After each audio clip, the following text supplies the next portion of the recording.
అందరికీ నమస్కారం. ఈ ప్రజాగళం 5 కోట్ల ఆంధ్రుల గళం.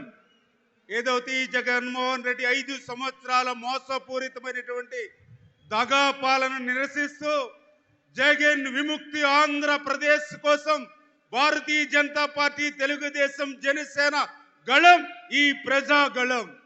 ఏదైతే ఒక్క ఛాన్స్ అని ఆ రోజు అధికారం ఇస్తే ఈ రాష్ట్రానికి రాజధాని లేకుండా చేశాడు జగన్.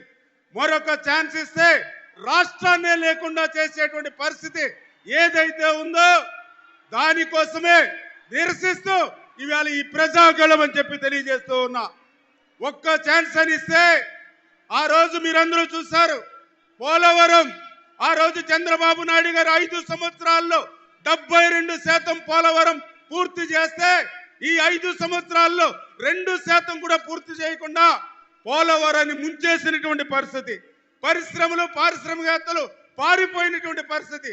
విద్య, ఉద్యోగం, ఉపాధి కుంటుపడినటువంటి పరిస్థితి. వ్యవసాయం చెయ్యలేమో, పంట పండించే కంటే పంట విరామం తీసుకోవడం మేలనేటువంటి విధంగా రైతాంగం క్రాప్ హాలిడే తీసుకునేటువంటి పరిస్థితి ఈ రోజు ఈ రాష్ట్రంలో ఉంది.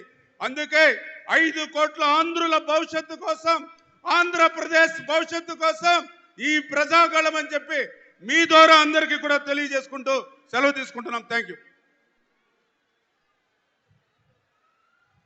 యూ రామానాయుడు గారికి. ఇప్పుడు రాజ్యసభ సభ్యులు, జాతీయ బీజేపీ కోర్ కమిటీ సభ్యులైనటువంటి గౌరవనీయులు జీవీఎల్ నరసింహారావు గారిని మాట్లాడవలసిందిగా కోరుతా ఉన్నాం.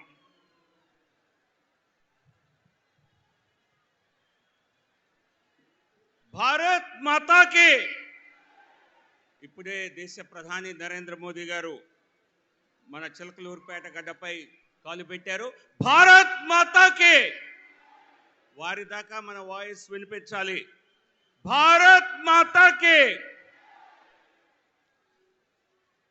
నేను ఈ ప్రాంతంలో పుట్టి పెరిగినటువంటి వ్యక్తిని. పల్నాటి పౌరుషం, ఈ ప్రాంతం ఏ రకంగా అభివృద్ధిలో రాష్ట్రంలోనే ముందుంటుందో తెలిసిన వాడిని. ప్రధానమంత్రి నరేంద్ర మోదీ గారు ఈరోజు భారతదేశ గౌరవాన్ని ప్రపంచమంతా ఇనుమడింపజేస్తూ 5వ అతిపెద్ద ఆర్థిక వ్యవస్థగా భారతదేశాన్ని తీర్చిదిద్దారు. వచ్చే 5 సంవత్సరాల్లో 3వ అతిపెద్ద ఆర్థిక వ్యవస్థలా దీన్ని నిర్మించాలన్నటువంటి లక్ష్యంతో ముందుకు వెళ్తున్నారు.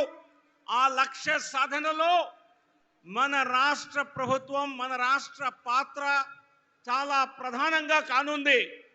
కాబట్టి ఈరోజు ఇక్కడ ఏర్పాటైనటువంటి కూటమి ఇది కేవలం రాజకీయ కూటమి కాదు. ఖచ్చితంగా ఇది రాజకీయ సాధికారత సాధించడం కోసం, రాష్ట్రంలో అధికారం సాధించడం కోసం చేసినటువంటి కూటమే. కానీ ఇంకా ప్రధాన లక్ష్యం ఏంటంటే వికసిత భారత నిర్మాణం, అభివృద్ధి చెందిన దేశంగా భారతదేశాన్ని తీర్చిదిద్దాలనేటువంటి సంకల్పం